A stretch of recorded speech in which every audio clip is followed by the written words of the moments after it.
bonjour à tous. Et ben voilà, c'est un format un peu différent pour cette vidéo. Déjà parce que le cadre est différent et puis surtout parce que j'ai un invité. Je ne suis pas tout seul, j'ai le plaisir d'être avec Mick, qui est à quelques heures de donner un concert-spectacle dans les locaux de l'église dont je suis pasteur, ici à Chambéry. Alors sur cette chaîne, on s'intéresse à l'art de la prédication, on s'intéresse à plein de choses, mais en particulier à ça. Et c'est à ce titre que j'ai voulu interviewer Mick, parce que le moins qu'on puisse dire, c'est qu'il maîtrise le verbe. Alors Mick, bonjour. Bonjour. Voilà, et bienvenue. Merci.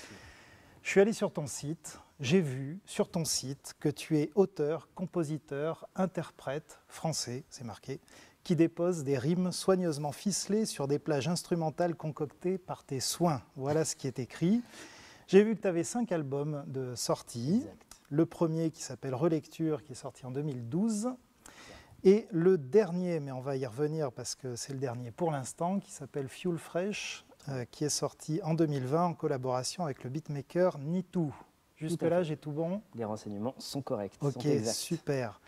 Alors, il y en a un quand même qu'on peut annoncer aussi, c'est que tu vas sortir un nouvel album en 2023. Oui. En tout cas, c'est ce que tu souhaites et espères. Oui, c'est en préparation et je suis en plein en train de concocter ce beau projet et j'espère qu'il sortirait au printemps 2023 si tout se passe bien. Ok. Est-ce qu'on peut en savoir plus sur ce projet? C'est un projet dans lequel j'aimerais pouvoir inviter plusieurs artistes et faire quelque chose d'encore plus éclectique que d'habitude, mais aussi plus profond. Aborder des sujets très peu abordés, peut-être un peu sensibles. Faire un projet où je me fais plaisir musicalement, mais aussi où j'explore des sujets et des thématiques un peu nouveaux et un peu risqués. Voilà, j'ai envie de faire prendre ce risque-là. Ok, ben, ça donne envie d'en savoir plus, donc on va devoir attendre un peu, très bien. Ok, alors j'ai vu aussi, je crois que c'est ce qu'on voit quand on va sur ton site, que tu es quand même assez productif, tu as des projets plein la tête, il y en a plein qui sont arrivés au bout. On voit aussi que tu aimes le travail bien fait, parce qu'effectivement tes vidéos sont bien ciselées. C'est gentil. Et j'ai découvert un mot. J'ai découvert que tu avais 2 mixtapes. Alors moi, je ne savais pas ce que c'était qu'une mixtape. Ah, alors en fait, les mixtapes, c'est un peu le cousin de l'album, mais c'est l'album, mais pas vraiment terminé. En fait, moi j'appelle ça mixtape, c'est vraiment les enregistrements que j'ai mis ensemble, mais qui sont nés surtout d'un concept ou d'une idée, où je me suis dit là, je me donne un objectif. Par exemple, il y a la mixtape Une semaine à Lisbonne, où là, clairement, tout est dans le titre. Je passais 5 jours à Lisbonne, je me suis dit, je ferai 5 titres en 5 jours. Donc, c'est pas aussi travaillé et peaufiné et ciselé qu'un album, où là, il y a une réflexion sur plusieurs années, en tout cas plusieurs mois du moins, et puis il y a un travail de mix et de mastering. Là, on veut vraiment faire un produit fini de grande qualité, ça c'est l'album.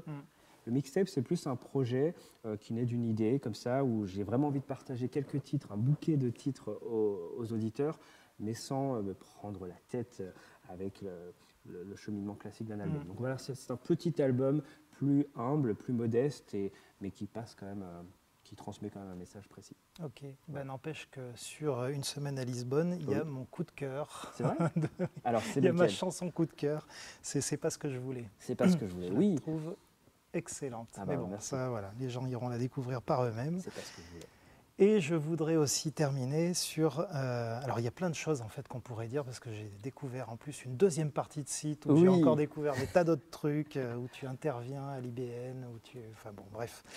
Mais je voudrais aussi juste dire un mot sur le podcast que tu as créé avec Léa Richen. Donc Léa Richen qui est apologète et rédactrice en chef du blog Imago Dei, si je ne me trompe pas, c'est ça.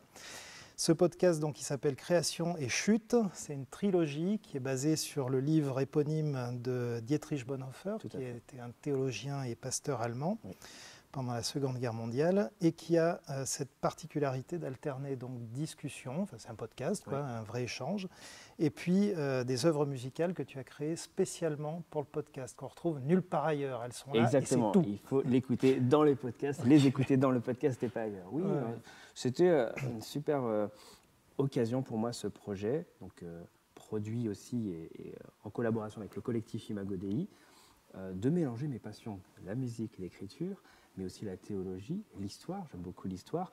et aussi les réflexions sur les problématiques contemporaines et sociétales. Donc il y a un peu de tout ça, c'est un peu une sorte de critique littéraire, puisqu'on prend le livre de Dietrich Bonhoeffer, et on réfléchit, on discute autour de ce livre, et j'essaie d'illustrer, ou en tout cas de rythmer la conversation effectivement par de la musique. Pour moi, ça m'a fait un bien fou de découvrir déjà la pensée de Bonhoeffer à cette époque-là, en pleine Seconde Guerre mondiale, de voir comment c'est très actuel, parce qu'il revisite la Genèse, mais on recomprend mieux peut-être les implications bibliques et même sociétales de tout ce que ce livre rapporte. Donc voilà, j'ai pris mon pied, en tout cas en produisant ce projet. Donc à écouter, effectivement, c'est une trilogie, et c'est passionnant. Ouais, bah moi j'ai pris mon pied à C'est vrai. l'écouter. Ah bah tant mieux, mission accomplie. Il faut se poser, il faut prendre le temps. Oui. C'est sur du temps un peu plus posé, quoi. Ouais. C'est de la discussion, Oui, c'est de l'échange. un format un peu particulier. Mais voilà, comme tous les podcasts, en faisant la vaisselle, en repassant Mais son oui. linge, ça passe super. Et je recommande vraiment parce que j'ai trouvé ça savoureux. Merci. Je trouve que c'est profond, c'est juste théologiquement, ce qui est chouette aussi. Et en plus, c'est beau, quoi. Voilà. Merci, donc, ça m'encourage beaucoup, merci. Voilà. Alors maintenant, si tu veux bien, j'aimerais qu'on parle de mots, de l'art de la parole. L'histoire, en gros, c'est que nous, les chrétiens, on est porteurs d'une parole, qui est la parole de Dieu, et cette parole, on la proclame, on la prêche. Et le truc, c'est qu'on la proclame et on la prêche avec notre propre parole, en fait. Notre propre parole, cette parole dont Dieu nous a dotés, parce qu'on est fait à image et ressemblance de Dieu. Et c'est aussi évidemment ce que tu fais, de façon plus ou moins explicite selon les titres. En tout cas, à travers tes chansons, tu fais ça aussi, tu partages ta foi. Avec cette particularité, je dirais que tu le fais avec du rythme, avec des rimes, avec des figures de style, avec des punchlines. Et je me dis, peut-être que je me trompe, qu'il est possible que tu aies développé une réflexion à ce sujet qui pourrait intéresser les prédicateurs. Voilà. Et par exemple, je trouverais intéressant que tu nous expliques un peu ce que c'est qu'une punchline et à quoi ça sert une punchline dans un discours, dans une prédication. Voilà. Quelle est sa fonction? Comment on la construit aussi peut-être? Oui. Alors étymologiquement déjà dans le mot, on voit ce côté punch et line, donc la ligne, ou en tout cas la phrase punchy, en tout cas comme un coup de poing qu'on va retenir dans les chansons, notamment dans le rap, mais pas que. Quand je te donne un titre, ah oui, c'est le morceau qui dit ceci. Donc on a retenu une phrase. Souvent la punchline suscite même une réaction au moment où on l'entend, notamment dans le rap, c'est « Oh, il a dit ça, c'est quelle phrase puissante, on va s'en souvenir pendant longtemps ». Donc effectivement, la punchline, très recherchée. Souvent, beaucoup essayent de créer une chanson avec que des punchlines. Je veux que ma chanson soit comme un morceau coup de poing. Il n'y aura que des coups de poing de partout. Il faut que les gens retiennent mon propos, mais aussi la manière dont je l'ai dite. Et pour revenir sur la prédication, du coup, je m'avance un peu sur ta question. C'était est-ce qu'on peut envisager l'utilisation de punchlines dans les prédications? Est-ce qu'elles peuvent avoir une utilité? C'est une très bonne question, mais je dirais tout simplement que la Bible est truffée de punchlines. Nous-mêmes, quand on dit je suis le chemin, la vérité et la vie, waouh, là, il a déstabilisé tout le monde. C'est l'une des plus grandes punchlines, presque dans la provocation, très simple à retenir. Il est trois choses différentes. Je suis le chemin, la vérité et la vie. Boum. Donc, Jésus lui-même utilisait déjà des punchlines. Et on en a plusieurs qu'on retient d'ailleurs et qu'on enseigne même à nos enfants à l'école du dimanche. Donc oui, je pense que dans l'art oratoire, en tout cas dans la communication, le fait d'avoir des phrases fortes, quand on repart jamais avec la totalité de la prédication en tête, mais on repart avec des idées fortes, donc les punchlines. Donc je pense que beaucoup l'utilisent même en projetant les grands titres de la prédication, par exemple. Il y a ce procédé finalement de punchline déjà. Ouais. Donc c'est important. Est-ce que c'est simplement le titre de ton paragraphe, c'est-à-dire les 3 points, bam, bam, bam, ou est-ce que ça se travaille d'une manière particulière, la punchline? On en parlait un petit peu déjà en off. Je pense que ça va se travailler parce qu'on a réfléchi un minimum sur qui écoute, qui m'écoute. Donc je parlais tout à l'heure de rappeurs qui se doutent que c'est les passionnés de rap qui vont écouter. Donc je sais quel type de punchline et quelle référence culturelle va marquer.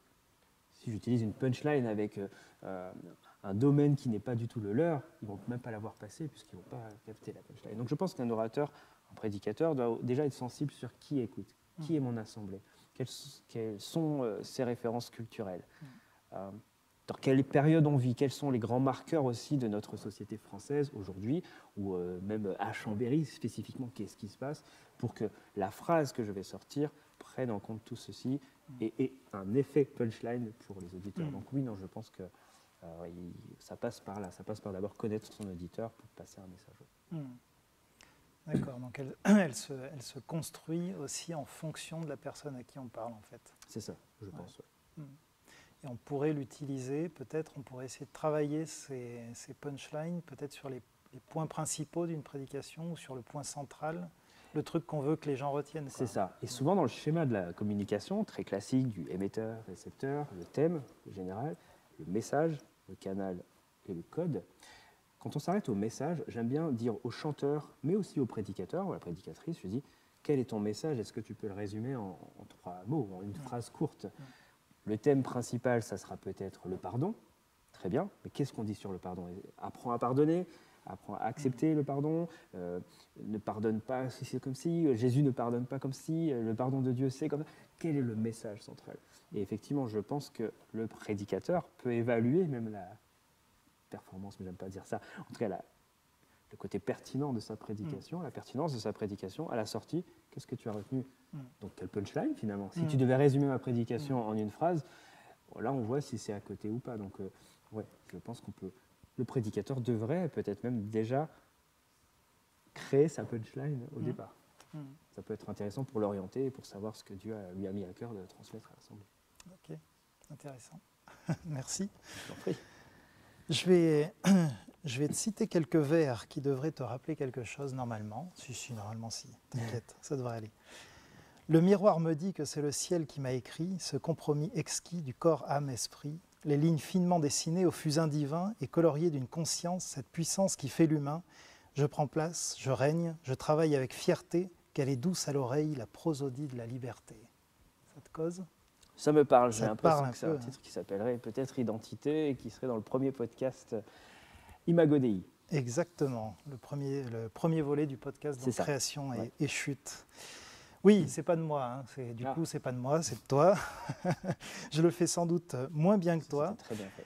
Mais tu y parles de prosodie. Oui. Tu y parles de prosodie et ça me donne du coup l'occasion de rebondir sur ce terme. J'aurais bien aimé qu'on aborde ce sujet de la prosodie, peut-être commencer par le définir. Qu'est-ce que c'est que la prosodie? On va dire que c'est la musicalité des mots ou du vers. Pourquoi on aime la poésie, même si elle n'est pas chantée, on a l'impression qu'il y a ce côté, ça glisse, ça chante, il y a une musicalité. Il y a même une rythmique, mais ça on y reviendra après peut-être sur la rythmique, mais l'alliage des mots fait que esthétiquement, rien qu'à l'oreille, c'est agréable. Ben là, c'est parce que la prosodie a été travaillée. On va dire que c'est la musicalité du vers. Donc c'est beau à entendre, c'est beau à écouter. C'est ça. Ouais. Et ça sert à quoi de travailler là-dessus?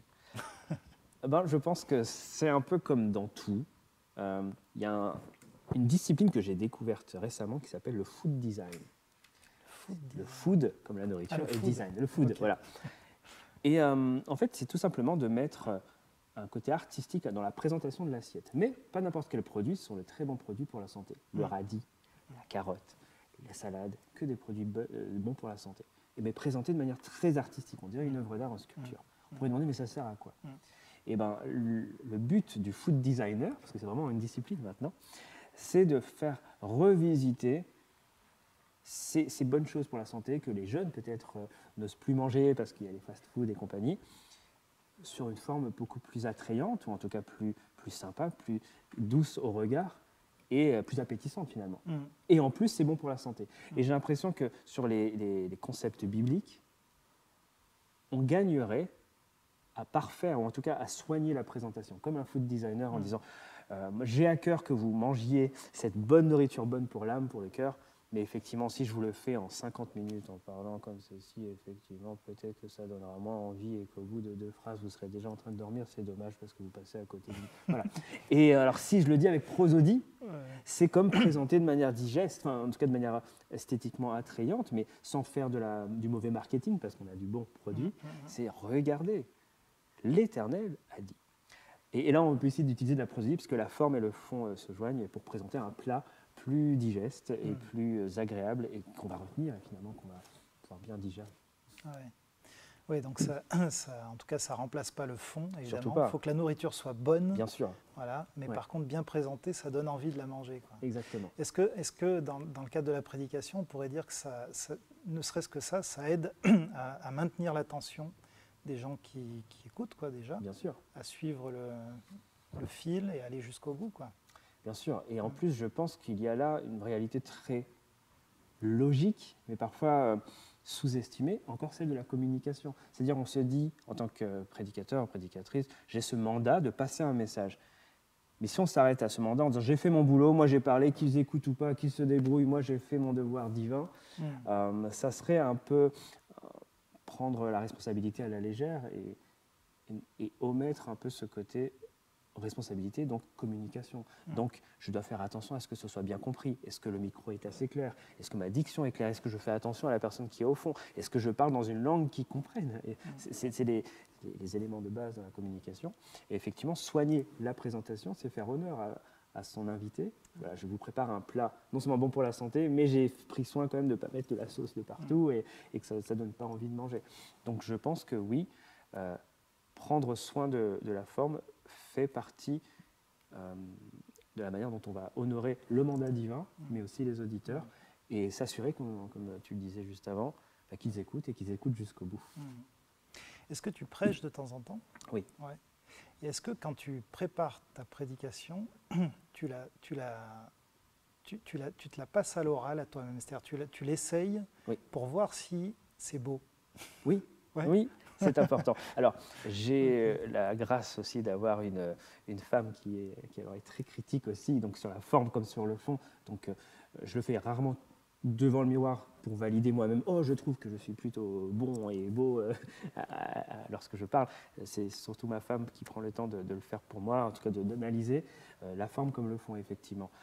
Et oui, je pense qu'on peut très vite oublier qu'on est écouté et donc plus forcément réfléchir, est-ce que c'est beau, est-ce que c'est clair, est-ce qu'on commence à s'endormir? Le but n'est pas de faire un spectacle, le but est que chaque mot qu'on a travaillé ou que Dieu nous a mis à cœur de transmettre, qui viennent de la Bible, soit intercepté, compris, digéré et bien capté. Donc oui, la forme compte énormément pour être sûr qu'on ne laisse personne au passage, quoi. On a envie vraiment que cette prédication édifie chaque personne dans l'assemblée et qu'on ne soit pas dans un spectacle où on est les seuls à se mousser, quoi. Et alors je vais poser une question qui n'était pas prévue, mais que j'ai remarqué en fait aussi quand tu es sur scène, en fait, qui ne se voit pas du coup quand on écoute, mais tu as aussi une présence scénique, comme si... alors pareil, je ne le vois pas comme du spectacle, mais je le vois comme ton corps accompagne ce que tu racontes. En prédication, c'est utile aussi? Je pense, bien qu'il soit important, je reviens sur le schéma de la communication, sur le côté émetteur, de bien cerner qui est l'émetteur. Et du coup, il y a chacun son côté intrinsèque. Il y a les introvertis, il y a les personnes plus timides, mais ça ne changera en rien le message. La personne, justement, l'auditeur capte aussi le côté authentique. Je ne joue pas un rôle sur scène, je suis comme ça quand je m'exprime, mais je n'inviterai jamais tous les auditeurs. Faites comme si, bougez, prenez de l'espace sur scène, surtout pas. Chacun s'exprime avec son aisance. Mais ce que je retiens surtout, je reparle rapidement de mon épouse qui est dans le domaine des langues des signes, donc elle s'intéresse à comment les sourds expriment leur foi, comment ils ont accès à la Bible, etc. C'est très intéressant. Elle a assisté à un culte une fois de sourds et elle me disait qu'il n'y avait que des sourds, donc c'était la seule entendante. C'est une expérience intéressante pour elle puisque la louange, par exemple, se fait...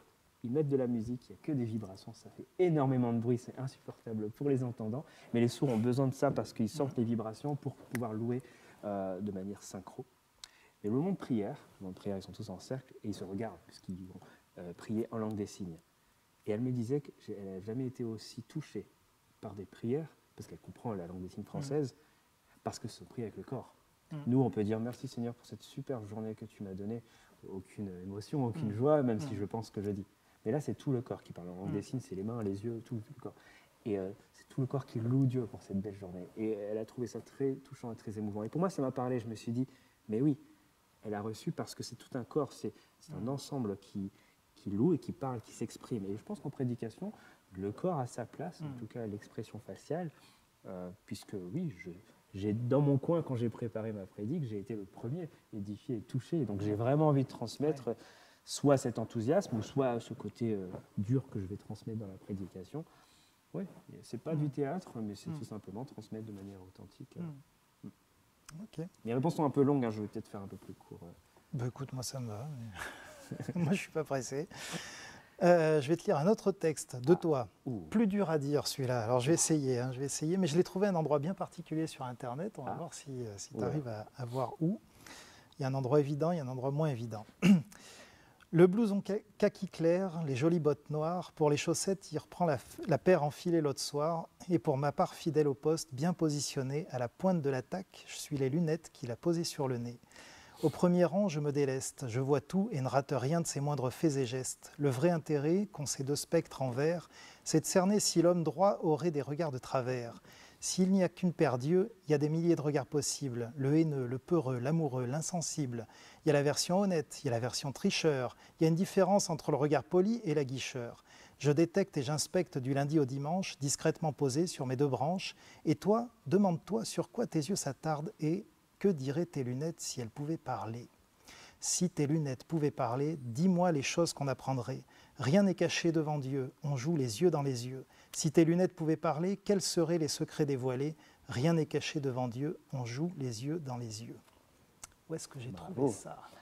Eh ben, c'est dans l'album Mon Critérium et Incarné. Ouais. Les yeux dans les yeux. Effectivement, c'est dans l'album, mais ce n'est pas là que je l'ai trouvé.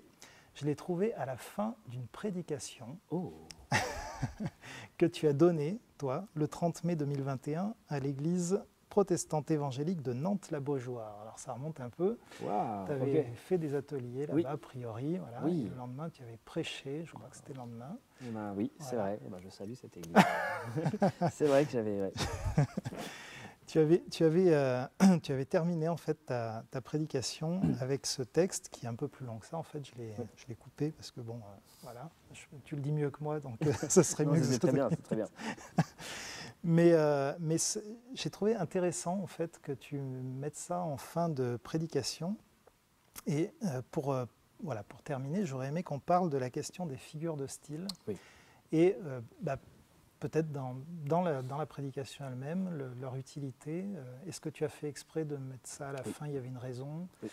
Dis-nous tout alors. Cette prédication parlait, je me souviens maintenant, de la parole qui nous enseigne, enseigner, convaincre, corriger, instruire dans la justice. 2 Timothée 3, 16.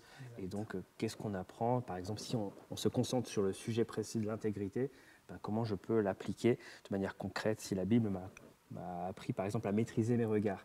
Et donc je trouvais qu'un texte comme celui-ci, sur les yeux dans les yeux, était plus digeste. En tout cas, le fait de le mettre en rime et en rythme permettrait peut-être, spécifiquement aux frères, je m'adressais notamment dans les regards, à retenir peut-être ce concept-là. Mais pour venir sur les figures de style, j'aime dire d'une part que c'est un mandat de Jésus directement, quand il a partagé plusieurs paraboles. Donc là, on n'est pas vraiment dans la figure de style, mais plutôt dans la forme de discours à ses disciples. Il en fait plusieurs, il en enchaîne plusieurs. Et puis à un moment donné, il s'arrête et il fait « Vous comprenez quand je parle comme ça ?» Et ils répondent « Oui, ça va, on comprend. » Et là, il leur dit « Vous savez, c'est important de parler comme ça. Parce que vous serez comme... » Et là, il refait une autre parabole pour leur expliquer pourquoi les paraboles sont importantes. Il leur dit « Vous serez comme un maître de maison qui tire dans son trésor des choses anciennes et inconnues, invisibles, et qui présente des choses visibles pour montrer des choses nouvelles et donc des choses invisibles. » Qu'est-ce qu'il est en train de nous dire tout simplement ? Alors ça ne vient pas de moi, hein, j'ai fait un peu mes recherches de commentaires bibliques. Il est tout simplement en train de dire, utilisons des références culturelles. Là, je vous sors quelque chose de visible. Vous connaissez les graines, vous connaissez le blé, vous connaissez la vie du berger. Ça, c'est des choses visibles, c'est votre quotidien. Mais j'utilise pour vous révéler des choses invisibles qui sont le royaume de Dieu, le plan merveilleux par amour que Dieu a pour les êtres humains. Ça, c'est la parabole. Donc c'est un mandat. Et souvent dans les cours que je peux donner à gauche et à droite, j'utilise ce verset en disant, Jésus tout simplement est en train de nous dire, mais rappez les gars, rappez les filles. C'est de manière un peu ironique, mais il nous invite à utiliser des figures de style et des images, ou en tout cas de parler de manière imagée pour que ce soit plus clair, plus digeste. Il le faisait lui-même par les paraboles. Donc ça, d'une part, c'est un mandat. Et j'aime dire que lui aussi utilisait beaucoup de figures de style. Et ça a été vérifié, donc il y a des commentaires qui utilisent un peu le côté littéraire de la vie de Jésus. et ça aussi je le dispense dans mes cours, je fais la liste et on n'a même pas le temps de voir toutes les figures de style tellement Jésus en utilisait. Souvent il y en a qui s'arrêtent en se disant oui, bon, il faisait des paraboles. Ah non, non, non, non. Il faisait des hyperboles par exemple, quand il dit si ton œil est pour toi une occasion de chute, arrache-le et jette-le. Ça c'est une hyperbole. Alors souvent je fais même deviner, je dis alors quand il dit heureux les affligés, heureux les débonnaires. Ça, c'est une figure de style que nos hommes politiques utilisent souvent. Moi, président, moi, président. Ouais. Ça, c'est une figure de style qui est je m'en rappelle plus. L'anaphore. Mais c'est pas l'anaphore, ça remonte tellement loin, le collège, je peux comprendre. Non, non, c'est pas le collège, c'est François Hollande. Ah, mais voilà. C'est là que j'ai appris ce qu'était une anaphore. Mais... Et ben voilà. Et on peut en faire une grande liste. Et l'heure viendra, et elle est déjà venue, où les adorateurs adoreront le Père en esprit et en vérité. Donc, ce qu'il fait là, en disant « et elle est déjà venue », c'est qu'il se contredit, puisqu'il disait qu'elle viendra. Et ça, c'est volontaire, c'est pour mettre une emphase sur ce propos, et ça s'appelle la correction. C'est une figure de style peu utilisée en français. Quoique peu utilisée, on l'utilise sans le faire exprès. Par exemple, quand je te dis, en fait, je ne sais pas trop quel morceau je vais faire ce soir. Enfin, en vrai, je sais. Tu vois, j'éveille ton attention sur un sujet précis. Donc, Jésus faisait ce type de figure de style aussi à ce moment-là. Donc, voilà, donc c'est super intéressant de voir que voilà, Jésus prenait l'importance d'utiliser des références culturelles, prenait en compte cette importance, et puiser dans ce que j'appelle moi la boîte à outils de la langue française, bien qu'il ne parlait pas français, mais en tout cas dans les figures de style de sa langue qu'il utilisait. À quel moment tu utiliserais des figures de style dans une prédication ? C'est pour relever un propos, c'est ça ? C'est pour faire quoi, une figure de style ? Je pense que la figure de style peut être au service de la fameuse punchline, pour revenir à ce qu'on disait au départ, parce que si c'est la partie la plus esthétique de la prédication, je pense qu'il y a de fortes chances que les auditeurs repartiront avec cette partie-là. Donc cette phrase, « Ah, tu te souviens, il avait fait une phrase qui rimait, si tes lunettes pouvaient parler, quels seraient les secrets dévoilés ?» Ouais, moi, ça me parle, moi, sur l'intégrité. « Ah, j'imagine pas mes lunettes parler. » Et puis voilà, peut-être que ça serait sur la punchline. Je ne ferai jamais une prédication avec que des figures de style, parce qu'il y a comme une notion de vrai échange plus spontané, plus naturel. Mais moi, je la mettrais plus au service de la punchline. Est-ce que la figure de style peut servir aussi peut-être à un moment donné, parce qu'on ne parle pas en figure de style dans la vie courante. Oui, c'est vrai. Et peut-être que le fait de rompre le discours linéaire, je dirais, dit à l'auditoire que là, il y a un truc qui se passe. Exactement. C'est ça ? Il y a toujours un moment un peu nouveau lorsqu'on prend un peu une forme différente, lorsque ça commence à rimer, ou même quand on parle en rythme, et c'est pour ça que les gens ont du mal avec ce mot rap, qui n'est autre que juste un genre musical. Mais lorsque je commence à parler en rythme, ça, oh, qu'est-ce qui se passe ? On est captivé. Donc là, c'est peut-être le bon moment pour sortir des phrases clés. Donc oui, je pense que l'art aussi apporte cette dimension de réveil un peu pour l'auditeur, qui est peut-être jusqu'ici resté sur un format plus classique. Et là, la figure de style donne ce charme-là. Ok. Mick, merci beaucoup. Merci. C'était super. Je rappelle que vous pouvez le retrouver déjà sur son site internet, sur sa chaîne YouTube aussi, voire même en live dans les semaines à venir. Si vous êtes sur Gap, Paris, ça marche ? Oui, ça marche. Bordeaux, ça marche aussi. Bordeaux. Mâcon, ça marche ? Ça marche. Montréal, ça marche ? Ça marchera. Ah, ça marchera, Montréal aussi, pourquoi pas. Mick, merci beaucoup pour cette interview. Je n'ai pas ton talent pour conclure, je ne maîtrise pas si bien l'écriture, mais je te souhaite un bon vent de l'esprit, celui qui souffle du dimanche au samedi. Et ça arrive, c'est très très beau. Bravo, et merci pour l'invitation. Merci beaucoup. Merci. Salut Mick. Salut.